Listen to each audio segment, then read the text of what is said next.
None of us in this room are people who want substance want surah without chomer. Surah is important. It's important. It's very nice. The graduates sitting so nicely. Everybody in their seats. A beautiful venue. But anybody who's in this room, if you have joined this yeshiva, you care about chomer. You care about substance. Style is nice. Form is necessary. But always filled with substance. Never just superficial. Never just actions without meaning. That's why you're here. In a few minutes, we're graduating. In a few minutes, there'll be partings. There'll be goodbyes. I want us together to talk about a few practical points that create, this is magic. The B'nai Torah said they know it. They don't accept falsehood and are truthful and honest people. We just spent the night with the most profound honesty I ever heard in my life. You can't get up here and just say anything. Please understand that song that Hezekiah just sang. We have a room full of people. Let's create a revolution. See good in people. This beauty that you see right here and here. One after another.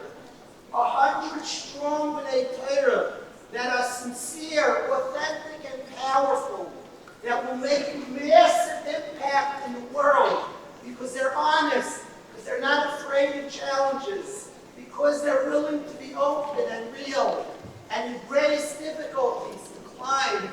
That's power here. And the source of our power is we see good in each other.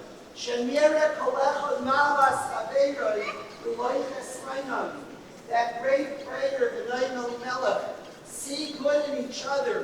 See good. We're a powerful force in this room. We have numbers, and there's power in numbers. This is not just a celebration, it's a revolution. And it's a revolution of respect. See good in another person. One of the first questions we're going to be asked after 120 about our journey here. Did you make your friend the prince? Did you make your friend the prince? Please look at this. Please meet each individual. It's a shame this year we don't have time. We could speak for hours, hundreds of hours about each one. And each Ben Torah here is a product because we look good at each other. The chizuk, the encouragement we give each other. We do not focus on each other's flaws. We work on them. We notice them. Every person has challenges, but his friend encourages. This is what my parents taught me. This is what we together have studied. This is one of the points of the revolution that's going on. And we walk out of this room in a short little while. And we walk out determined, see good in people. And see more good and see more good. And don't stop seeing good. And when you see all that good that you're seeing, you're barely beginning. See much more good. We can mention names in the Sabura. I love to show you what the visiting speakers don't know. If you mention somebody in yeshiva, your speech is over. And get the wrong guy, like the whole week's almost over. The reaction of the guys to each other is phenomenal. Phenomenal. I want to share a word from the Gemara Makkas. We just made many siyum in Baruch Hashem Makkas. We all finished it many times. We all. Please give a massive tov to your graduate in the car. He finished Makkas many times. We are one unit. One accomplishment belongs to all of us. Allow me to explain. We learned to Gemara Makkas that if the Talmud goes to Golus, the Rebbe has to go to Golus with him. Talmud Shegoyla Magdin Rabbi Iwan. A Talmud goes to Golus, very sensitive Gemara Amalevi, and us Navim are going to be in the Ari Miklat. So Talmud Shegoyla Magdin Rabbi Iwan, his Rebbe comes along. Says Zira makes a comment. Mikan, don't teach a Talmud She'eni Hagud. Don't teach a bad student. It's not a good idea. The Rabbi say, really? In history, University, how many students killed B'Shaygig? What is the era saying? In case the Talmud is Einoi Hagun, he's not into other people. Einoi Hagun, he doesn't value human life. He kills B'Shaygig. So he's Einoi Hagun if he doesn't have good midas. He's not Machshav, his father, don't teach him.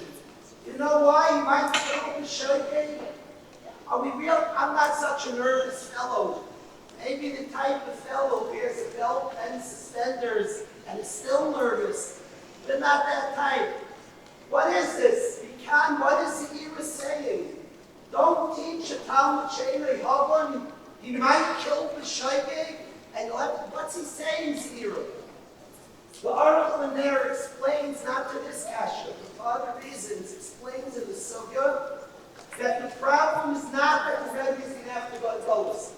But you see, one Talmud's in Golos, the Rebbe is going to go there, and all the other Talmidim are going to lose. But still, does this ever happen? So allow me to explain Shat B'Gemara what I believe. In a yeshiva, when a yeshiva is run like Avraham Avinu ran his great institution of learning, like we were at Har Sinai, the way a yeshiva has to be is that when one person succeeds, it automatically transfers to the whole Kabbalah. There is such connection, such inclusivity, there's such closeness, respect, there's a profound love between all members of the yeshiva. The connection runs so deep that the success of one goes to all the others. But Talmud She'enoi Hagun doesn't have midos. Do not invest in him. The visual of Zeira saying the Talmud She'enoi Hagun is going to be in Golos, and the rest of the Talmidim are going to lose when you teach him. That is not an aberration. If he doesn't kill B'Shaygig, the Talmud She'enoi Hagun is a visual. When you teach him, the other 99 are not smarter, are not better. Don't teach a Talmud She'enoi Hagun. You should not have a Talmud She'enoi Hagun. We have a Chafura full of Hagainim, one for the other, with care, with love. There's a Bacher, I'm going to call him up for no reason, and I want to hug him, and I bet every senior wants to hug him. We can't now, we're out of time. But I want to call up some names, just you should lay your eyes on the most beautiful, sincere, authentic B'nai Torah. This B'nai Torah sits and learns day and night and day. He's in the basement, I don't know, it's 12, 13, 14, 15 hours a day, something in that range. You don't count hours. He's there, Yom Malayla. But he's so sweet. His asmada belongs to the whole Chabura, has impacted us all. He always has time. He's always worried about another person. This is the Chabura. My Schrager, please come.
Chafis Chaverim.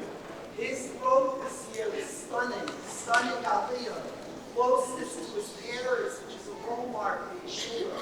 Beautiful kesher with his parents. A beautiful kesher, such a gorgeous relationship he has built with his family, with his siblings. Just a relationship to Hashem, to Torah. Daniel Munchik.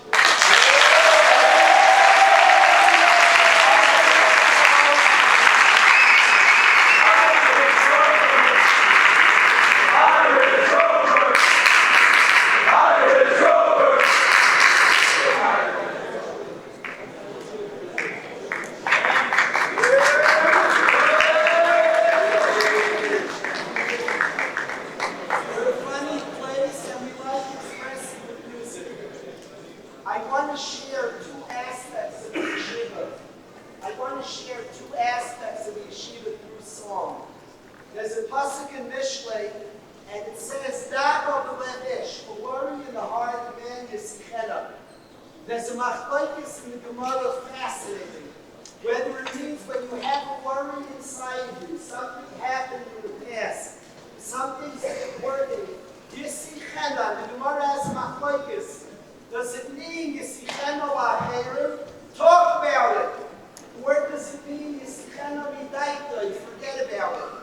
A machlokes in the Gemara. There is no doubt in my mind. There's a machlokes. Anybody who studies psychology, we don't need any proofs to Torah. They need proof from our Torah. But there's machlokes in CPT, EMDR, a mamish will today argue the argument of the Gemara. But it is clear that both Amoraim agree you need both aspects. Let me explain. Both aspects. They're arguing what the dominant feature should be. When a person goes through difficult, it must be turned into something precious. Kairas Kena, which ended up destroying, could have changed our people. We would be better. Kena is an Messiah. He could have turned it into faith. He could have been the greatest in history on the Maimer Chazal Ein Adam Nogeya B'Mashemucha L'Chaveiroi K'Molei Nima. Challenges are turned into beauty. Gorgeous beauty. The rallying cry of the yeshiva are the words, if that rock cave that you stood with Shimon Freedman, we all have our rock caves. There, precisely there, you acquire your pain. And one reaction to pain must be to talk. We live in a world that hides. We hide. Perception. We're a place of reality over perception. Stop hiding. Stop. Stop. You were gifted by Hashem, you and I, with life. Another name for life is called Nisyonos. The Ramchal calls this world life in Olam HaNisayim. Stop hiding. What's unique about Waterbury is not their Nisyonos. That's just unique to a human being. What's so unique here is that we don't pretend it's not so. We actually celebrate living. We embrace life. It's an Olam HaNisayim. We unashamedly have challenges, and we meet them and face them. The honesty, the willingness to talk it over with the Chaver, Yisichena la'herim, is a massive part of the Yeshiva. However, there are people that wallow in self-pity, that continuously talk about it, and they don't move forward. These beautiful B'nai Torah, we talk, we work, but we move forward. Both aspects of Chazal, Yisichena la'herim, talk about it, but also Yisichena midaita, forget about it. Both aspects are needed. There's a machlokes, how much, what's the focus? But both aspects are needed. I would like to present the song on each of these aspects that the honesty of the yeshiva demands. Waterbury is a murderous place. It's the hardest yeshiva in the world. Make no mistake and don't be fooled. It is murder. I'll take social studies homework any day than being honest. I'll study about Aztecs. I did it in high school. I'll study study all day about aspects. Just don't ask me to be real and authentic. That is hard. This is a tough place. They graduated the toughest